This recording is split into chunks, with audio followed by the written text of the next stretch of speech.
Hello, ladies and gentlemen, and welcome back for the last time to Project Rewind, a recreation of the first season of the Super Smash Bros. Ultimate CPU Tournament series that I held on my Instagram.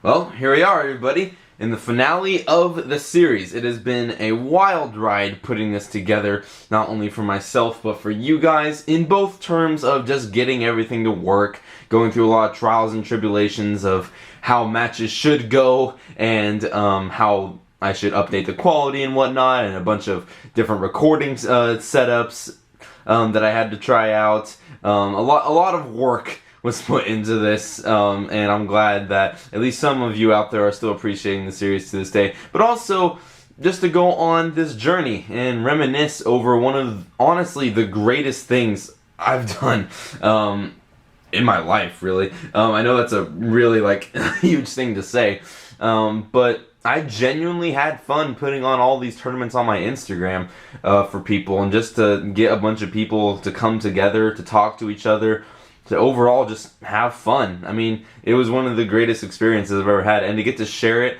with people that I consider some of my best friends, and to experience a feeling like this over a game that I truly adore and probably will for the rest of my life, is really something special.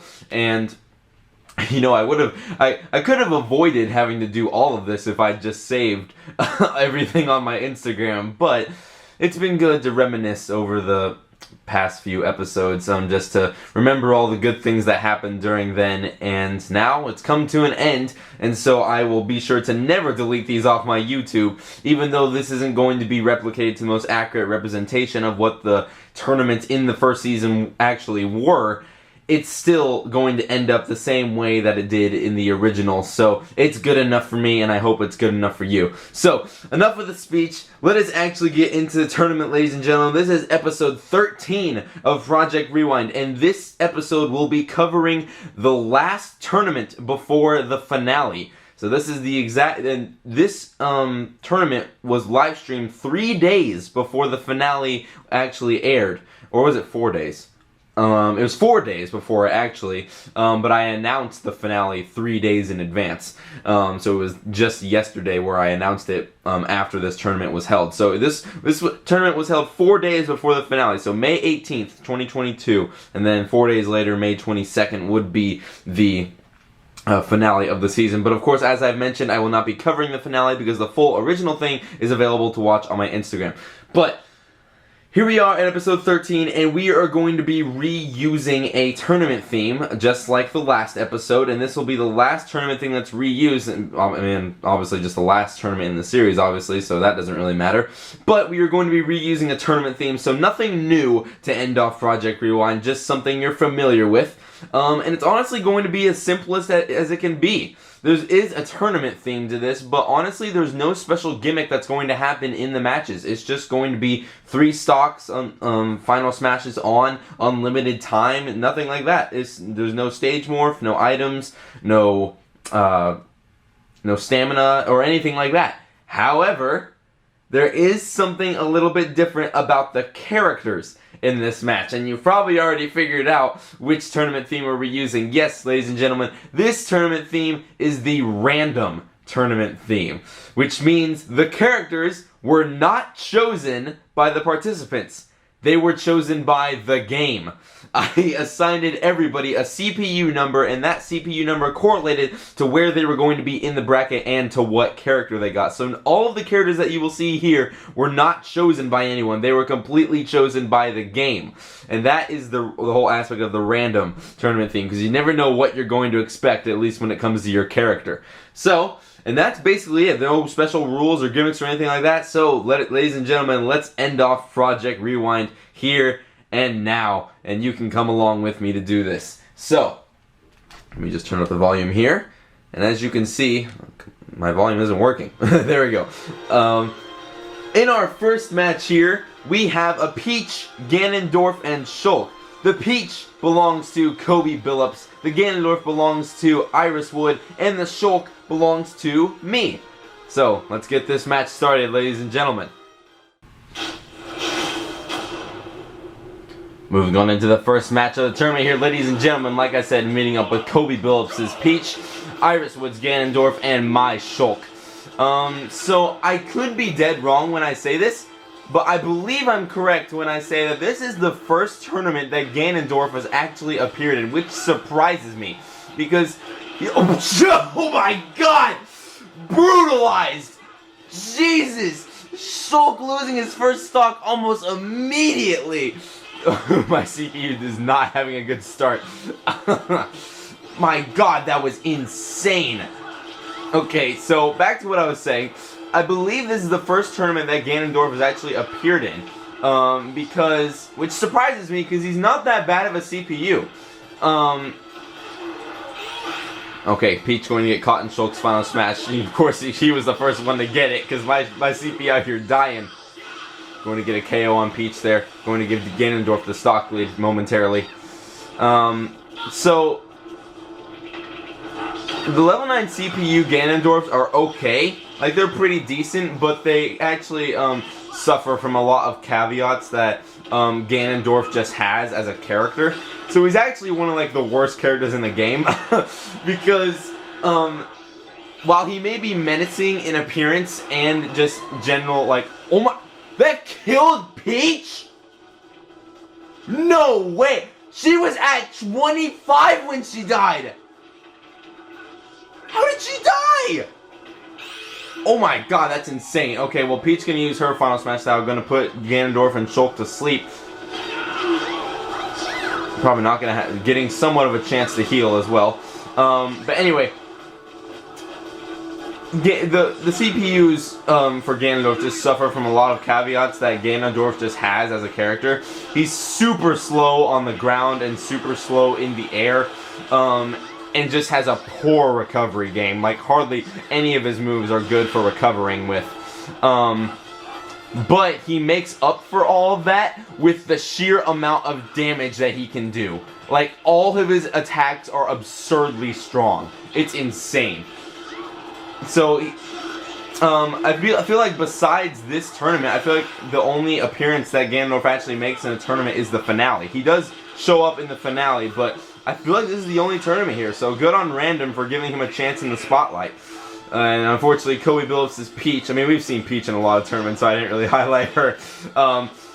Put up a valiant effort, tried to use the Final Smash to regain that health, but was just built up by Shulk and Ganondorf just throwing out all of their crazy attacks. And Ganondorf gonna find the opportunity to use his Final Smash here, maybe. Oh, connects it on Shulk. Takes it, though. Oh my god. Oh, we're not gonna take that, though. Oh, Jesus Christ. My Shulk just got disrespected out here. I am hurt. I feel attacked. Well, you're gonna see more of Ganondorf in this tournament because, man, is he putting up one hell of a show from the start. So Iris Woods Ganondorf going to move on in bracket, being the menacing force that he is, obviously the antagonist of almost all of the Legend of Zelda games. So it surprised me that the villain of this, a villain of this caliber hasn't shown up in the CPU tournament series that much. But he will put on a show in this tournament for sure. So let's move on into the next match and then see what kind of opponent he could have up against in round 2. Moving on to the second match of the tournament, ladies and gentlemen, we have an Inkling and Incineroar.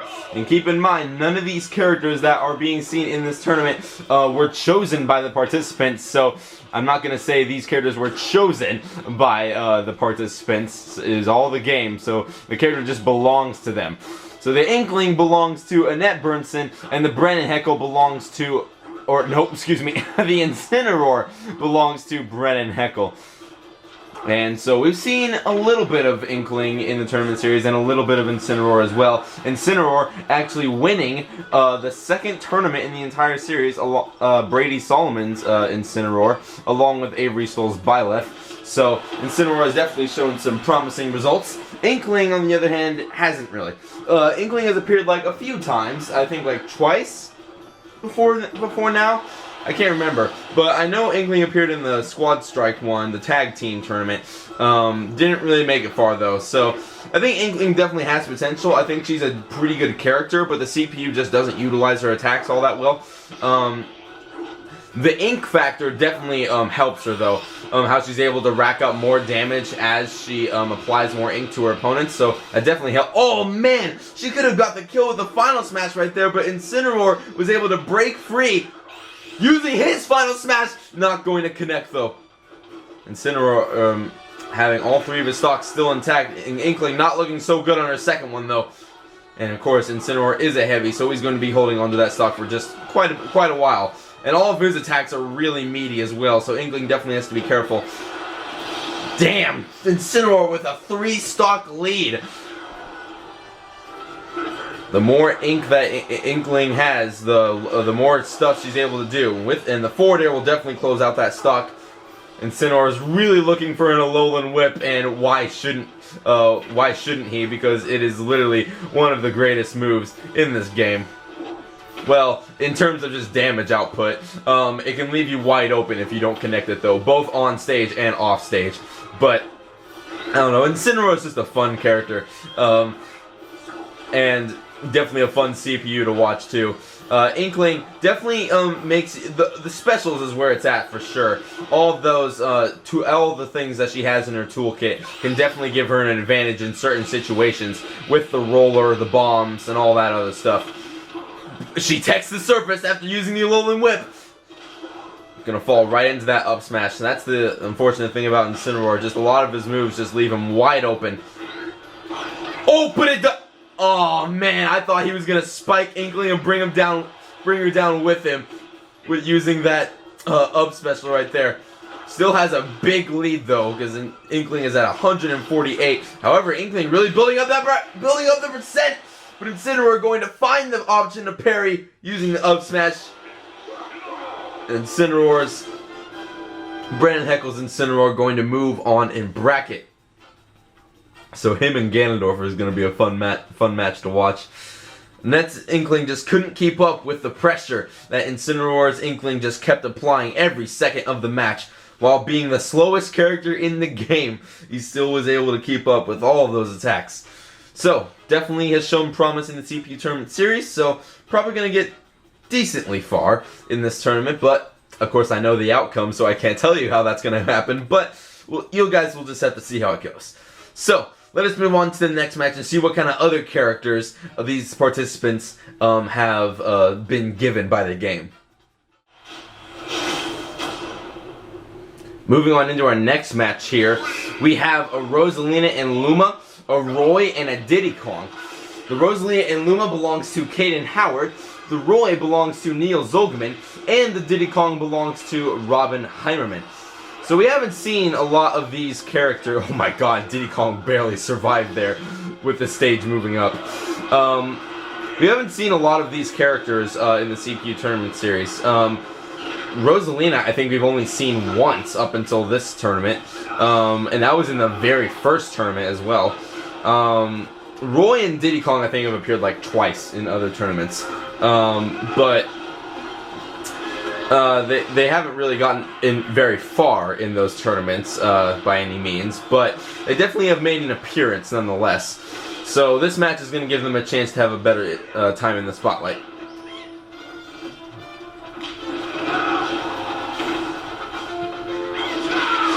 Jeez, nice forward smash kill with Roy right there. He does not care where that sword is going when he swings it. He is, as a Roy player myself, I can confirm that Roy players are always fighting their demons. Everything is out to get them.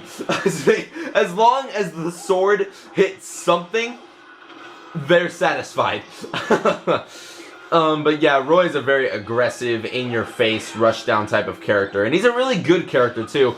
But CPUs don't always know how to handle his AI, but they're pretty good in some occasions. Roy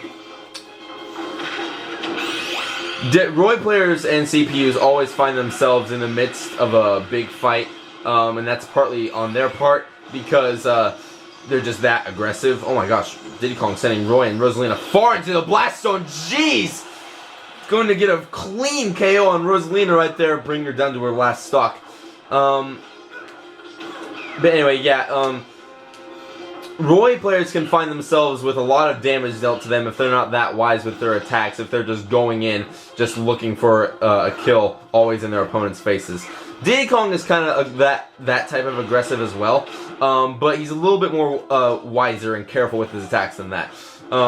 Definitely practices some spacing issues. However, his toolkit really shines when you bring out the banana peel, which he just did. If anybody comes into contact with it, they will trip, and that allows Diddy Kong to get a really good combo setup or just a really strong smash attack. However, he can trip from the banana peel as well, so he has to be careful where he puts it. Rosalina, on the other hand, is a completely different character from both of those guys. She's a puppet character, like Ice Climbers, in which she can control not only herself, but the person she is with, being the Luma. And as you saw, Luma can get KO'd, just like Nana can with the Ice Climbers. But Luma can spawn back, even when the character that you mainly control hasn't died yet. So you definitely want to have Luma at you as long as you can, because when you can space Rosalina and Luma out, you can really mix up your opponent, set up for some really good combos, and Luma does more damage than you think, but it doesn't really matter now because they're gone, leaving Diddy Kong and Roy to duke it out. Nice parry into the shield. Diddy Kong trying to set up some really nice combo. Roy having his final smash, though. That is a very dangerous situation for Diddy Kong to be in. One hit from that, and he is a goner. Trying to keep Roy at bay. Barely dodges that final smash by using the up B with his barrel rockets. Diddy Kong's about to get his final smash, too. If he can stay alive long enough, that will surely kill Roy. Not going to hesitate to use it. Roy going to get caught in it. The only way he's going to miss it is if he air dodges, but not having enough time, allowing for Robin Harmon's Diddy Kong to take the game. Peanuts. Get your peanuts here. Anyway, let's move on into the next match. Niels Olgeman's Roy and Caden Howard's Rosalina definitely put up a fair fight, but only one can prevail and move on in bracket. So, let's move on to the next match and the last match of the left side of the bracket for round one. Moving on into the next match here, we have a Pit and a Mega Man. The Pit belongs to Avery Stoll, and the Mega Man belongs to Nathan Doffing. Right? Is it Nathan Doffing? Hold on, let me check my notes here. Yeah, it's Nathan. Okay, sorry, I just get confused because most of the time, whenever I'm used to him picking Cloud, and every time I see a Cloud, I associate the CPU with him as if he actually chose him. But of course, everyone getting the character they want is not certain in a random tournament. However, later in this tournament, I'm going to show you something that will blow your mind, and I can't believe it actually happened in this tournament, but we'll get there when we get there. Anyway, Pit going to rack up that damage. Pit definitely has some good combo potential, but Mega Man, I feel like, is just over to overwhelm Pit. I mean, he has every single, projectile imaginable. Mega Man definitely has a vast toolkit. After gaining all the abilities he's earned from the bots that he's fought in his games, it's just insane, all the stuff that Mega Man can do. And that up air is really annoying. The little tornado. Mega Man at a really high percent though. One good hit from Pit could get him out of here. Gonna go really low. The footstool for Mega Man. Pit having a really good recovery though, and is able to make it back and KO Mega Man with the Nair. Mega Man not able to utilize the final smash. But speaking of final smash, Pit is about to obtain his as well, and it is a very strong final smash. It is almost an insta-kill if you're close to the ledge. So Mega Man's definitely got to be careful. There isn't a lot of place to hide on this stage, so he's gonna have to be careful about where he runs. Pit not going to hesitate to use it. It's easy to not connect it though, sending him to 54, giving Pit a 3-stock lead. Mega Man can definitely change that to his favor here pretty soon. I always forget when he gets Star KO'd, he says that. Oh man, that's so funny. I want to play Kid Icarus Uprising someday. It looks like a really fun game. So I'm not on my 3DS as much as I used to be. Anyway, Pit racking up that damage on Mega Man, and Mega Man just trying to keep him at bay with all these projectiles that he has at his disposal. Because if he can utilize all of them well, that means you're definitely playing Mega Man well. Nice back air. Mega Man obtaining the final smash. Going to use it as a last-ditch effort to take the lead. Pit trying to run away with his up special, but it leaves him wide open. Super Fighting Robot! Definitely not going to kill him since he's at the left side of the stage and it's being sent to the right.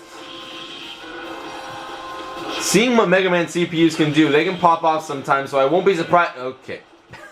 I was gonna say, I won't be surprised if he makes somewhat of a comeback, but it really is. It really is.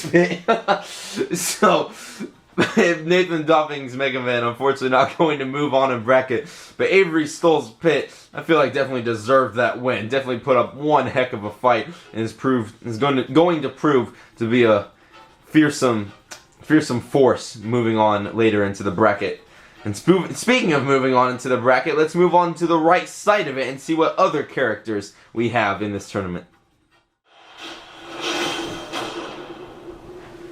You may have seen Battlefield, everybody, but have you seen Big Battlefield? I'm sorry, that was the most creative thing I could come up with, which is the sad part. So, as you can see, we are on the stage Big Battlefield, which is, everybody, of course, Smash beginners and veterans alike, know that the most iconic stage in Smash Bros. Is, of course, Battlefield. It's been a staple in almost every Smash game, where it's just a little platform, 3 floating platforms above a main ground for the fighters to fight on, and, but there's also Big Battlefield, which is exactly what it sounds like. Just a wider main ground for the characters to fight on, along with 6 floating platforms this time. It originated in Smash 4, but carried over into this game as well. And as you can see, for the characters, we have a Jigglypuff, Little Mac, and Ridley. The Jigglypuff was chosen by Brady Solomon. The Little Mac was chosen by, or no, not chosen by, excuse me. The Jigglypuff belongs to Brady Solomon. The Little Mac belongs to Zach Wisdom, and the Ridley belongs to Bryn Chamberlain. So, got a bunch of other characters we haven't seen too much in the tournament series either. And a bunch of other characters are about to receive their final smash here pretty soon. Jigglypuff's final smash sucks, so probably not going to get much out of it. Okay, never mind. It kills Ridley. But allows Little Mac to receive his final smash. Probably going to use it on Ridley here. Jigglypuff needs to be careful not to fall right into it, though. Ridley being the biggest character in this game. Not heaviest, biggest. He definitely has that size disadvantage of where he can get hit by a lot of attacks. Especially that KO punch from Little Mac. Jeez, that's such a strong attack. It kills so early. Everybody just seems to be honing in on Jigglypuff here. I don't know what's going on. Little Mac just guarding the edge, constantly using down smashes in hopes that one of them will hit. It's hard to tell who's in the lead right now because anything can change in the span of like a couple of seconds. Ridley having the stock disadvantage though, already on his last one and obtaining his final smash. Doesn't connect it though. It would have killed both Jigglypuff and Little Mac had it connected. And Little Mac's gonna die because he sucks. Oh, never mind. Ridley saved him. Oh, never mind. He killed him. And the reason Little Mac sucks, for those of you who don't know, oh my god, Little Mac saved Jigglypuff right there. Getting revenge on Ridley. Saving her. That is insane. Because Little Mac is probably the worst character in this game for multiple reasons. He is very fast. He has that going for him, and he, no pun intended, quite literally packs a punch, and he's dead. He's dead. Not coming back. Yep, he's gone. Bye. Because, as you see, he has no recovery. Oh, Jigglypuff putting Ridley to sleep, and the down smash coming in with a secure KO. And Brady Solomon's Jigglypuff will be moving on in bracket. But like I said, yeah, Little Mac just does not, he can't recover. Once he's off stage, it's really hard for him to get back up. And he has no air attacks, or at least no good ones. Whereas Ridley and Jigglypuff do, but Ridley has a lot more air mobility than Ridley does. And also Ridley, like I said, is just huge. So, oops, excuse me, I dropped something there. And yeah, but Ridley, unfortunately, was at a really high percent there. Allowed Jigglypuff to put him to sleep for a long time and get a really good smash KO out of it. So, everything was kind of going for her right there. So, let's move on to the next match. And this next match is going to be wild. Not that the match is going to be exciting at all, but remember that crazy thing that happened during this tournament that I was talking about? Here, you'll see what I mean here. Check this out. So here's why this match is crazy, everybody. As you can see, we have a Falco and an Ike here. The Falco the Falco belongs to Dakota Beck, and you are never going to believe who Ike belongs to. Emma Zogelman. The luck on this is insane. She got her favorite character and she didn't even choose him. What kind of luck is that? I was sitting there doing the random number generator and all that. I was like, okay, let's see what kind of character Emma's gonna get, and it was Ike. It's insane that those odds are just. You know how low those odds are of getting one character out of the plethora of characters that are in this game? It is insane. But anyway, I thought that was really a good highlight of the tournament. Will she win this match though? You're just gonna have to find out. Against Dakota Beck's Falco on the Yoshi's Island stage here. Ike just swinging that sword all over the place in hopes that it'll hit. Falco, I'd say, is definitely the more aggressive CPU than Ike is. I mean, he's looking... Damn, okay. I forgot Ike has that going for him. The recovery kill. I'd say Falco is definitely the more aggressive CPU than Ike is. I mean, Ike's pretty aggressive too. He's just lugging around that sword, looking for any sort of combo setup, but...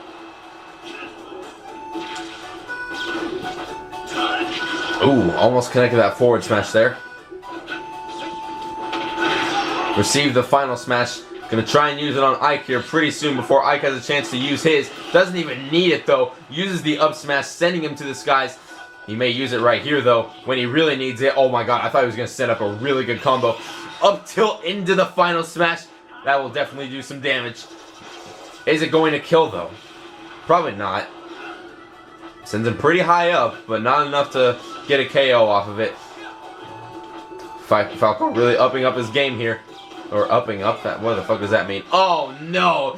The unfortunate laser coming from Falco going to stall Ike in the air, preventing him from making any sort of horizontal recovery, and has to rely on his up special, which is definitely not a safe option at that place he was at.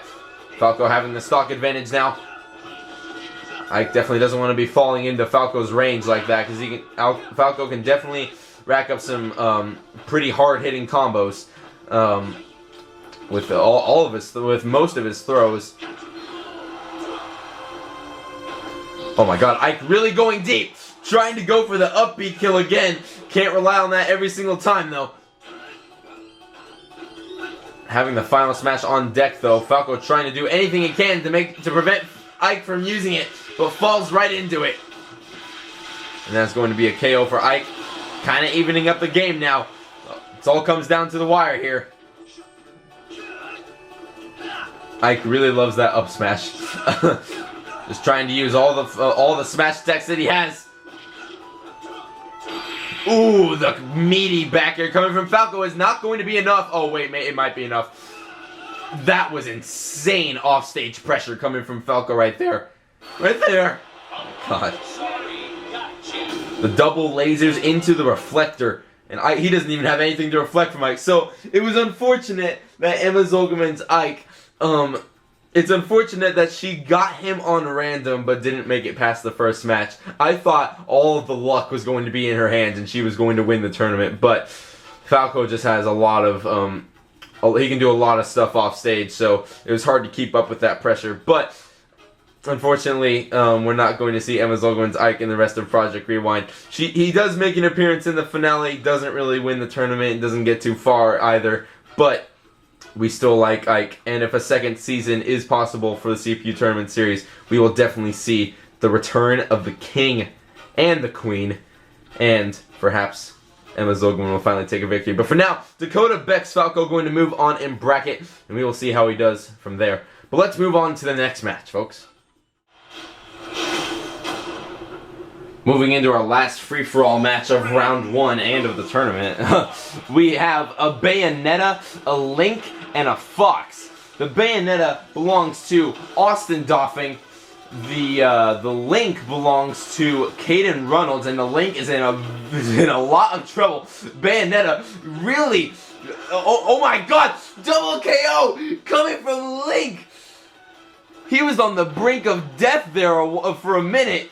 And Fox wasn't even getting involved in the crisis, but he just said, hey, what's going on over here? And just died. But Bayonetta really applying that pressure at the ledge. But Link was able to come out alive from it. This is a walk-off stage, so there's definitely a lot of opportunities for kills like that. But the Link belongs to Caden Reynolds. The Fox? Who does the Fox belong to? The Fox belongs to... Man, I just don't know. Who? Well, yeah, okay, that's what I thought it was. It's Chance Rogers. Chance Rogers has the Fox. Austin Doffing's Bayonetta, Caden Reynolds Link, and Chance Rogers Fox, who just got sent to the Blast Zone. Link having his final smash. Not going to connect, unfortunately. I thought for sure that was going to get Bayonetta, but I guess it just grazed her hair. Link being sent into... Oh my God, so much shit is happening. Fox able to come out of the chaos that is ensuing on the right side of the stage, preventing Bayonetta from keeping up that Blast Zone pressure. Fox trying to get a kill of his own too, but Link is going to make sure that is not that easy. Bayonetta about to get her final smash here pretty soon, but not before she potentially KOs Fox. Never mind, KOing herself. She got a little bit too hasty over in that Blast Zone over there, losing the opportunity. Getting her final smash though. This will definitely kill Fox if he gets caught in it. Oh, yep, that's dead. That's a dead Fox. Yep, over 100%. You're gone. So it is just, that is unfortunate. Fox AI is not the greatest, but sometimes it has its moments. Caden Reynolds is Link backing off from, telling Bayonetta to back off. Using the wicked weave forward smash. Gonna send Link flying into the Blast Zone. I don't know, if I was Bayonetta, I wouldn't get too close to the Blast Zone over there. That jab, the simple jab will be enough to get the victory for Caden Reynolds Link. Going to move on in bracket. That was a very anticlimactic match. But doesn't matter how powerful, how strong the finish was. As long as you move on to the tournament, or move on in bracket, that is all that matters. Chance Rogers Fox, I can't really say he put up a good fight because I didn't really get to commentate like anything he was doing. But I would definitely say Austin Doffing's Bayonetta had some style. I mean, Bayonetta is just a stylish character in general, but definitely was keeping up the pressure in most of that game, but Caden Reynolds Link will prevail and move on in bracket. So, let's move on to our final match of round 1 and see what joke character we have in store. Moving on to our last match of round 1, we have a Luigi and our joke character of the tournament.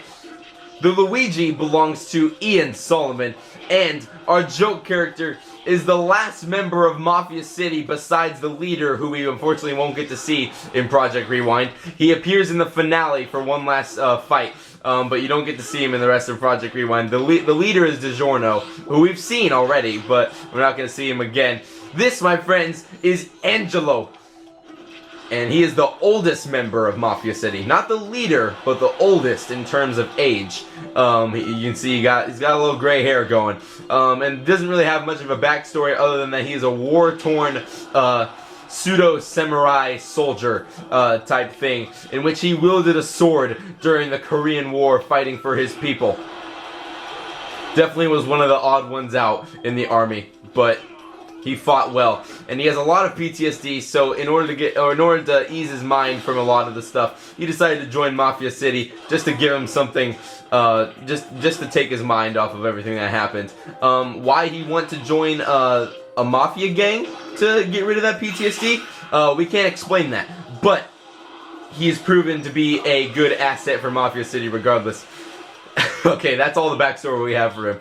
Anyway, Angelo, everybody. Angelo obtaining the final smash as well. Luigi going to safely evade it though.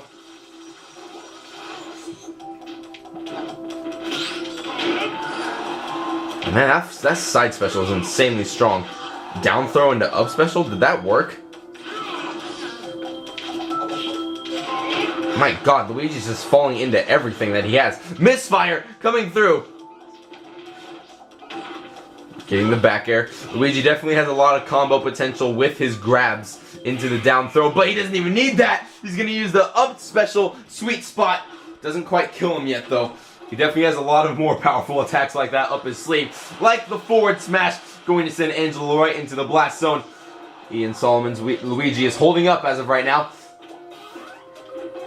Has a pretty good recovery, only in a vertical direction though.